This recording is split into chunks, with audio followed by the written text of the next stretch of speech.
جواب فوراً. لہذا حضور مناظر اعظم ہند پر تو کوئی حربہ نہ چل سکا ان کا. انہوں نے سوچا پھر کرے تو کرے کیا. بولے اس بڈھے پہ قبضہ کر لو جسے پورے ہندوستان میں گھمایا. کہا اس پر قبضہ کر لو اور کسی ترکیب سے اس بڈھے کے ذریعے پریشر ڈالو کہ انتخاب قدیری حق گوئی سے باز آ جائے. اب چونکہ انہیں بزرگ حضور مناظر اعظم ہند بھی انہیں بزرگ مانا کرتے تھے, لہذا انہوں نے پریشر ڈالنا شروع کیا. میرے سامنے کی بات ہے, پیچھے کی نہیں بتا رہا ہوں. 14 شعبان کی رات ہے, مراد آباد میں قدیری منزل میں ہم لوگ موجود ہیں. میرے ایک دوست بھی میرے ساتھ میں تھے, وہ بھی وہاں موجود تھے. ان پیر صاحب نے پریشر ڈالنا شروع کیا کہ بھائی ایسا ہے انتخاب آج تک تو ہندوستان میں جو کچھ کہتے پھر رہے ہو, کچھ دیر کے لیے مصلحتاً اس سے خاموش ہو جاؤ. سما نہیں ہے ابھی کھل کے بات کرنے کا, بدل رہے ہیں زمانے کو ہم اشاروں سے. بولے ابھی کھل کے بات کرنے کا موسم نہیں ہے, لہذا انتخاب بہتر یہ ہے کہ کچھ دیر کے لیے خاموش ہو جائے. آپ نے فرمایا حضور حق بات کہنے کا کوئی موسم نہیں ہوا کرتا. فرمایا گھر میں بیٹھ کر اگر کسی نے لا الہ الا اللہ کہہ دیا تو کون سی بڑی بات ہے. لا الہ الا اللہ کفار کے مجمع میں کہنا یہ ایک جہاد ہے. آپ نے فرمایا اگر میں گھر میں بیٹھ کر اپنے دل میں وہ بات رکھوں جو میری زبان پر نہیں ہے تو یہ منافقت ہے. یہ منافقت ہے. یقولون بألسنتہم ما لیس فی قلوبہم. منافق کی پہچان قرآن نے یہ بتائی ہے کہ وہ اپنی زبانوں سے وہ سب کچھ بقا کرتے ہیں جو ان کے دل میں نہیں ہوتا. منافقین کی یہی تو روش تھی. وہ یہ بھی کہا کرتے تھے ہم اللہ کو مانتے ہیں, وہ یہ بھی کہا کرتے تھے کہ ہم یوم آخرت پر ایمان رکھتے ہیں, وہ یہ بھی کہا کرتے تھے کہ ہم رسول عربی کو مانتے ہیں. اس کے بعد بھی قرآن نے کہا کہ یہ مومن نہیں ہے. آپ بتاؤ کہ اللہ کو رسول کو ماننے والا, قرآن پر ایمان رکھنے والا, یوم آخرت پر ایمان رکھنے والا مسلمان نہیں ہے یا نہیں؟ مسلمان ہے, مسلمان ہے وہ. لیکن قرآن نے کیا کہا؟ وہ مومن نہیں. وَمِنَ النَّاسِ مَن يَقُولُ آمَنَّا بِاللَّهِ وَبِالْيَوْمِ الْآخِرِ وَمَا هُم بِمُؤْمِنِينَ. اور بعض لوگ ایسے بھی ہیں جو یہ کہتے ہیں ہم اللہ پر ایمان لے آئے اور یوم آخرت پر ایمان لے آئے. قرآن کہتا ہے وَمَا هُم بِمُؤْمِنِينَ, حالانکہ وہ ایمان والے نہیں, وہ ایمان والے نہیں. سورہ منافقون میں فرمایا اذا جاءك المنافقون قالوا نشهد انك لرسول اللہ, کہ منافق جب آپ کے پاس آئے تو بولے کہ یقیناً آپ اللہ ہی کے رسول ہیں اور اللہ بھی جانتا ہے کہ آپ اس کے رسول ہیں. واللہ یشہد ان المنافقین لکاذبون. کہا سن لیجیے یا رسول اللہ, اللہ بھی شہادت دیتا ہے کہ منافقین جھوٹے ہی ہیں. آپ دیکھیے منافق یہ کہہ رہے ہیں کہ آپ اللہ کے رسول ہیں, لیکن پھر بھی قرآن کیا کہہ رہا ہے کہ یہ جو کہہ رہے ہیں یقولون بألسنتہم ما لیس فی قلوبہم, یہ جو کہہ رہے ہیں جو ان کی زبان پر ہے وہ ان کے دل میں نہیں ہے, لہذا یہ جھوٹے ہیں, یہ جھوٹے ہیں. حضور مناظر اعظم ہند نے فرمایا کہ انتخاب اس کا نام ہے جس کے اللہ تعالیٰ نے دل اور زبان دونوں کو یکسانیت عطا فرمائی. فرمایا جو میرے دل میں ہوتا ہے وہ میری زبان پر, جو میری زبان پر وہ میرے دل میں. اللہ تبارک و تعالیٰ نے اس زبان کا دل سے تعلق رکھا ہے, دل کا زبان سے. آپ نے فرمایا جو آپ کہہ رہے ہیں وہ کبھی نہیں ہو سکتا. کہا میری بات مان لو, مجھ پر پریشر پڑ رہا ہے, مجھ پر دباؤ پڑ رہا ہے. بولے ٹھیک ہے دباؤ پڑ رہا ہے, خلافت واپس لینا چلے جاؤ. جو تم نے مجھے خلافت دے دی ہے وہ واپس لے لو, یہاں سے چلے جاؤ. آواز دی شیر ویشہ اہل سنت مفتی محمد انتصاب قدیری کو کہا انتصاب ادھر آؤ, خلافت نامہ لے کر آؤ, بڈھے کے منہ پر مار دو. یہ لعنت کا توق مجھے نہیں چاہیے. آپ دیکھیے تو صحیح, آپ حق وہی دیکھیے کہ ایمان کی خاطر انہوں نے کیا کچھ نہیں کیا, لیکن اپنے ایمان کا سودا نہیں کیا, ضمیر کا سودا نہیں کیا. آج لوگ ضمیر بیچ دیتے ہیں. آپ پیسہ دے کر مسئلہ بدلوا لیجیے, 10 منٹ میں فتویٰ ادھر سے ادھر ہو جائے گا. جس کے پاس دولت ہے اسی کے فیور میں فتویٰ ہے. آج مسئلہ یہ ہے لیکن مناظر اعظم ہند رحمۃ اللہ علیہ تو اللہ تبارک و تعالیٰ نے ایک ایسا نمونہ بنا کر بھیجا تھا حق کا کہ جب مناظر اعظم ہند جس راستے سے گزر جاتے تھے حقانیت کی خوشبو اس راستے میں پھیل جائے. جس بستی میں وہ گزر گئے اپنی ایک چھاپ چھوڑ کر گئے. اپنے تو اپنے غیر دیوبندی بھی اس بات کا لوہا مانتے ہیں کہ اہل سنت والجماعت میں اگر کسی کو اللہ تعالیٰ نے فولادی مرد بنایا تھا تو وہ مناظر اعظم ہند انتخاب قدیری تھے. میرے پیر و مرشد امام عشق و عرفا غوث زمان سیدی سرکار کلام رحمۃ اللہ تعالیٰ علیہ نے حضور مناظر اعظم ہند کو خلافت عطا فرمائی. خلافت کا تاج ان کے سر پر رکھا تو لوگوں کو یہ بھی گرا بہت گرا گزرا ہے. کیونکہ آج کا دور یہ ہے آدمی اپنے دکھ سے دکھی نہیں ہے, دوسرے کے سکھ سے دکھی ہے. اسے پریشانی یہ ہے کہ یہ سامنے والا چین سے کھا کیوں رہا, اسے یہ عزت اسے یہ وقار کیوں مل رہا ہے. اور یہی باتیں زیادہ لمبے چوڑے اختلافات نہیں تھے مناظر اعظم ہند کے. صرف وجہ یہ تھی لوگ یہ چاہتے تھے کہ یہ سیرا انتخاب قدیری کے سر پر نہ لگ جائے, 15ویں صدی ہجری کا مجدد انتخاب قدیری نہ بن جائے. لیکن جسے اللہ تعالیٰ عزت بخشتا ہے ساری دنیا مل کر اسے ذلیل کرنا چاہے تو نہیں کر سکتی, کبھی نہیں کر سکتی. ہر اسٹیج پر ہر میدان میں مناظر اعظم ہند تنہا ہوتے تھے اور باطل یلغار کر کے آتا تھا, لیکن الحمدللہ فتح و نصرت کا سیرا مناظر اعظم ہند کے سر ہی رہا کرتا, انہی کے سر پر یہ سیرا بنا کرتا تھا. عزیزان ملت اسلامیہ, حضور مناظر اعظم ہند سے کوئی بڑے اختلافات نہیں تھے لوگوں کے کہ بہت بڑا کوئی اختلاف ہو. صرف حسد کی وجہ یہ تھی کہ انتخاب قدیری کسی قابل نہ بن جائے, کہیں مناظر اعظم ہند کا نام آگے نہ بڑھ جائے. سرکار کلا نے جب خلافت کی تو لوگوں نے کہا کہ اب تو یہ سلسلہ اور پنپے گا کہ خلیفہ حضور سرکار کلا. لہذا حضور سرکار کلا کی بارگاہ میں لوگ پہنچے اور جا کر شکایت کی کہ آپ نے کسے خلافت دے دی. اللہ اللہ, کہہ بھی کس سے رہے ہیں, جو اندر سے بھی جانتا ہے باہر سے بھی جانتا ہے, جو ظاہر بھی جانتا تھا باطن بھی جانتا تھا, اس سے کہہ رہے ہیں. اللہ تعالیٰ نے قرآن پاک میں فرمایا نا منافقین کے بارے میں, یخادعون اللہ والذین آمنوا, کہ یہ دھوکہ دینا چاہتے ہیں اللہ کو اور ایمان والوں کو. کیا اللہ کو کوئی دھوکہ دے سکتا ہے؟ قرآن نے اللہ تعالیٰ کے ساتھ میں ایمان والوں کو بھی شامل کر دیا کہ یخادعون اللہ والذین آمنوا, کہ یہ دھوکہ دینا چاہتے ہیں اللہ تعالیٰ کو اور اہل ایمان کو. کس بات سے دھوکہ دینا چاہتے تھے؟ اپنی زبانوں سے یہ کہہ کر کہ ہم بھی مسلمان ہیں, ہم بھی مومن ہیں, ہم بھی رسول کو مانتے ہیں, ہم بھی قرآن کو مانتے ہیں. اس جھوٹ سے وہ دھوکہ دینا چاہتے تھے, لیکن قرآن نے فوراً راست باز کر دیا, وما یخدعون الا انفسهم, کہا یہ نہ اللہ کو دھوکہ دے سکتے ہیں نہ ایمان والوں کو دھوکہ دے سکتے ہیں, یہ تو خود دھوکے میں پڑے ہوئے ہیں.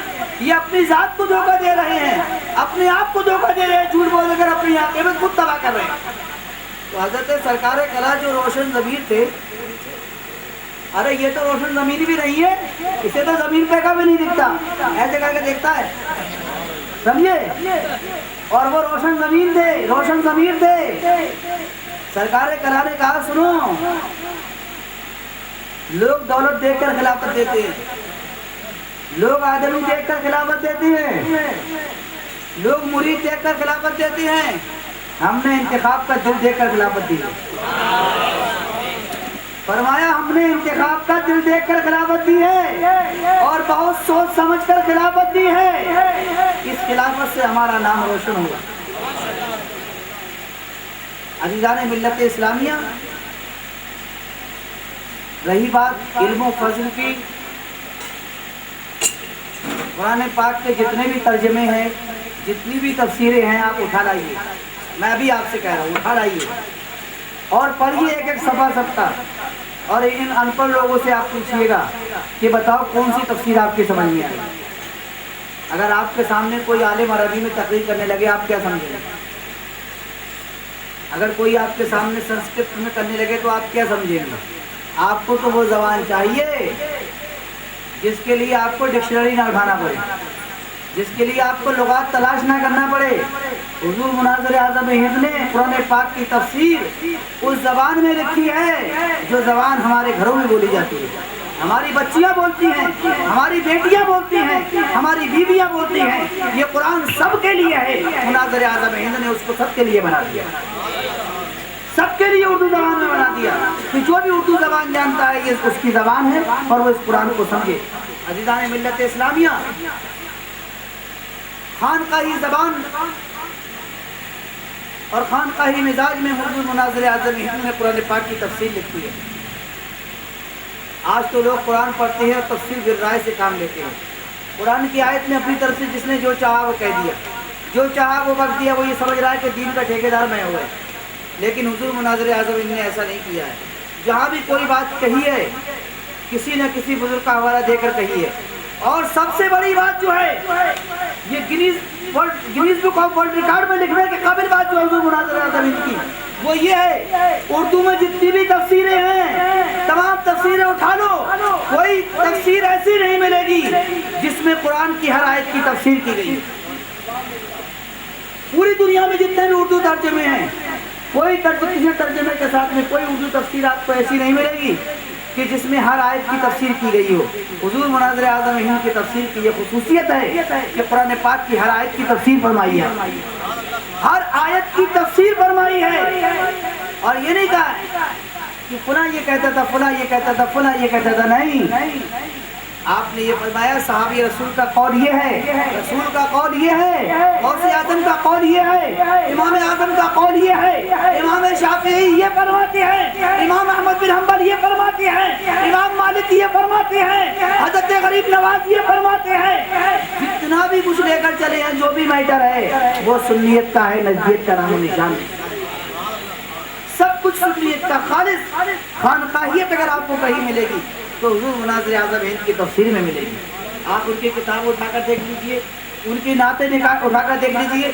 اردو میں جتنے بھی شاعر آج ہندوستان کے اندر موجود ہیں، پاکستان میں موجود ہیں، جہاں جہاں دنیا میں اردو زبان بولی جاتی ہے، میرا سب کے لیے چیلنج ہے کوئی کسی کی اتنی نعتیں دکھا دے جتنی حضور مناظر اعظم ہند نے لکھی ہے۔ یہ ریکارڈ ہے بھائی، رسول پاک کی ثنا کرنے کی توفیق ہر ایک کو نہیں ملا کرتی ہے۔ اس کے لیے بھی اللہ تعالیٰ مخصوص قلموں کو چن لیا کرتا ہے، مخصوص زبانوں کو چن لیا کرتا ہے۔ اتنی بزی زندگی کے بعد، اتنی مصروف لائف کے باوجود حضور مناظر اعظم ہند نے تحریری کام بھی اتنا کیا ہے کہ بڑے بڑے نہ کر سکتے، بہت تحریری کام کیا ہے۔ ان کی نعتوں کا جواب نہیں، ان کی کتابوں کا جواب نہیں، ان کی تحریروں کا جواب نہیں، اور اس کے باوجود دن و رات سفر، دن و رات آپ کے سفر میں ہیں۔ یہ تو آخر وقت میں آپ نے بیٹھ کر کچھ کتابیں مخصوص طریقے سے لکھی ہیں، جب دیکھا کہ ضرورت محسوس کی جا رہی ہے اور دوسری چیزوں سے لوگ گمراہ ہو رہے ہیں تب آپ نے لکھی، ورنہ آپ کے شب و روز سفر میں گزرے ہیں۔ اور سنیت کا اتنا بڑا درد تھا کہ حضرت مناظر اعظم ہند کو جب اسٹیج پر پکارا جاتا تھا اور مناظرے کے لیے جب آپ کو بلایا جاتا تھا تو آپ یہ نہیں دیکھتے تھے کہ میں اکیلا جا رہا ہوں، کس ماحول میں جا رہا ہوں۔ حسینی کبھی ماحول کی پرواہ نہیں کیا کرتا، یہ بات یاد رکھیے۔ اکثریت کدھر ہے یہ الگ بات ہے، اگر ایسا ہمیشہ نہیں ہوتا کہ اکثریت والے ہی حق پر ہو، ہمیشہ یہ بات نہیں ہوتی، بلکہ کبھی اقلیت والے بھی حق پر ہوا کرتے ہیں۔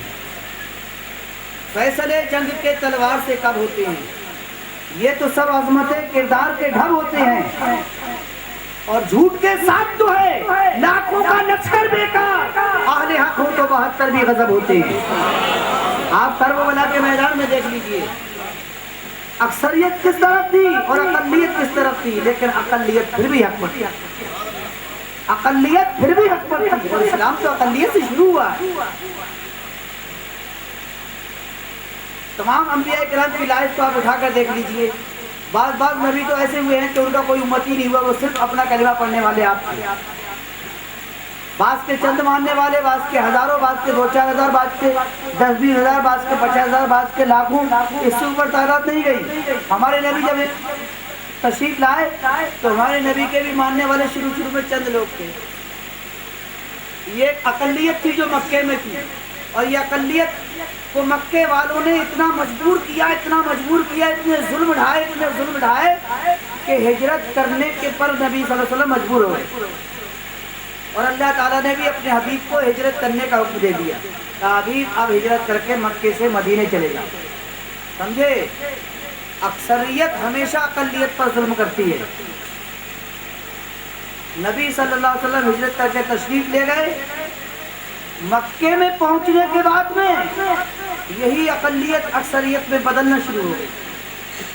قرآن نے اعلان کیا، حبیب اذا جاء نصر اللہ والفتح ورأیت الناس یدخلون فی دین اللہ افواجا، حبیب جب اللہ کی مدد اور فتح آئی تو آپ دیکھیں گے لوگ گروہ در گروہ اسلام میں داخل ہو رہے ہیں، فوج در فوج اسلام میں داخل ہو رہے ہیں۔ اللہ کی فتح و نصرت نے وہ کام کیا۔ عزیزان ملت اسلامیہ، حضور مناظر اعظم ہند جس سرزمین پر پیدا ہوئے تھے، اسی سرزمین، اسی ضلع کے اندر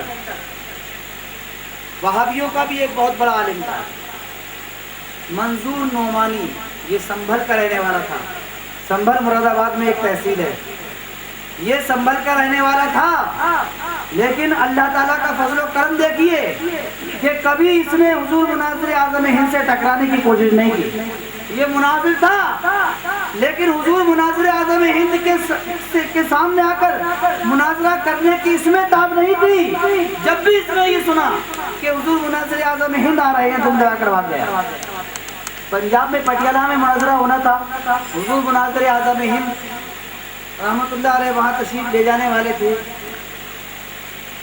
مناظرے کو بالکل مخفی رکھا گیا تھا، یہ نہیں بتایا تھا کہ اہل سنت والجماعت کا کون عالم آ رہا ہے۔ منظور نعمانی آ گیا ایک دن پہلے اعظم کا، لیکن جیسے ہی حضور مناظر اعظم ہند رحمت اللہ علیہ کا نام سنا کہ وہ تشریف لا رہے ہیں، عزیزان ملت اسلامیہ، منظور نعمانی دم دبا کر بھاگ گیا۔ نام سنتے ہی دم دبا کر بھاگ گیا۔ یہ حق کی ہیبت تھی جس سے ہر باطل بت کانپ جایا کرتا ہے۔ یہ حق کی ہیبت تھی، اور کیوں نہ ہو، مناظر اعظم ہند وہ نہیں تھے جسے یہی نہیں معلوم ہو کہ قرآن پاک میں ہے کیا، یہی نہیں معلوم ہو۔ یہ دیکھیے ہمارا پورا قانون جو ہے، ہمارا پورا سمویدھان جو ہے، وہ یہ قرآن ہی تو ہے، اور جسے یہ قرآن ہی نہیں معلوم ہو اسے کیا معلوم ہے، کیسا مولانا ہے۔ حضور مناظر اعظم ہند رحمت اللہ تعالی علیہ قرآن پاک کے ایک سچے پکے حافظ تھے، قرآن پاک کے ایک سچے پکے حافظ تھے، اور قرآن کی ہر آیت کا ترجمہ آپ ان سے پوچھ سکتے تھے، ہر آیت کی تفسیر آپ ان سے زبانی پوچھ سکتے تھے۔ وہ تو قرآن پاک کا ایک انسائکلوپیڈیا تھے، قرآنی معلومات کا ایک انسائکلوپیڈیا تھے۔ جب جس میدان میں وہ نکلا کرتے تھے، اس میدان میں سامنے والا ان کے قد کا اندازہ لگا لیا کرتا تھا فوراً کہ یہ حافظ قرآن بھی ہے، یہ قاری قرآن بھی ہے، یہ مفسر قرآن بھی ہے، اور یہ اپنے وقت کا عظیم محدث بھی ہے، اور معقولات کا اتنا بڑا امام ہے کہ اگر اس نے کوئی معقولی گتھی الجھا دی تو پھر پوری دنیا میں وہاں بھی زور لگا دے، لیکن وہ گتھی سمجھ نہیں سکتی۔ نعرہ تکبیر، نعرہ رسالت، میدان حضور مناظر اعظم ہند، نعرہ بصیرت۔ تو عزیزان ملت اسلامیہ، حضور مناظر اعظم ہند اس شخصیت کا نام تھا جس شخصیت کو اللہ تعالیٰ صدیوں کے بعد پیدا کرنا تھا۔ یہ اللہ کا احسان ہے کہ ہم نے ان کا دامن پکڑا، ان کا دیدار کیا، آنے والی نسلیں دیدار کے لیے ترسیں گی۔ نام سنیں گے تو لوگ آرزویں کریں گے کاش ہم بھی اس مجاہد کو دیکھ لیتے جس نے کھلے عام جہاد کیا، جس نے ہر میدان میں جہاد کیا، ہر گلی میں جہاد کیا، نفس کا بھی جہاد تھا، نفس سے بھی جہاد کرتے تھے، قلم سے بھی جہاد کرتے تھے، زبان سے سے بھی جہاد کرتے تھے، ہاتھ پیروں سے بھی جہاد کرتے تھے، ہر طریقے سے وہ میدان میں اترے ہوئے تھے عزیزان ملت اسلامیہ، ہر طریقے سے میدان میں اترے ہوئے تھے۔ اور وہ تو بہت بڑی شخصیت تھے، ان کے نام کی ہیبت یہ تھی کہ لوگ نام سن کر تھر تھر کانپ جایا کرتے تھے۔ سورما کوئی بن لے لیکن سورما ایک وہی تھا ہندوستان میں۔ وہابیت کو کبھی اتنی ہمت نہیں ہوئی کہ آنکھوں میں آنکھیں ڈال کے بات کرنا۔ طاہر گیانی کو کبھی اتنی ہمت نہیں ہوئی کہ حضور مناظر اعظم ہند کا نام لے کر چیلنج کر سکے۔ اور میرے پاس جو کیسٹیں موجود ہے اس میں بڑے بڑی مونچھے والوں کا نام لیا ہے کہ آئے میرے سامنے، لیکن حضور مناظر اعظم ہند کا نام نہیں لے سکا، کیونکہ وہ جانتا تھا کہ انتخاب قدیری رب تبارک و تعالیٰ کی اس عطا کا نام ہے جس کو زیر کرنا ہم سب کے لیے مشکل ہے، بلکہ ناممکن ہے۔ مشکل ہی نہیں بلکہ ناممکن تھا۔ عزیزان ملت اسلامیہ، انہیں گالیاں تو دی گئی، برا بھلا تو کہا گیا، گمراہ بیٹی جنم کیا کیا لوگوں نے کہا، اپنی عاقبت خراب کی جس نے بھی جو کچھ کہا۔ لیکن آپ مجھے بتائیے انصاف کے ساتھ میں کون سا ایسا مائی کا لال ہے جس نے قرآن اور حدیث کی روشنی میں حضور مناظر اعظم ہند کی ایک سطر کا جواب دیا، ایک سطر کا جواب دیا قرآن اور حدیث کی روشنی میں؟ وہ جو بات کہتے تھے، پہلے قرآن کی آیت پڑھتے تھے، بات کو مسئلہ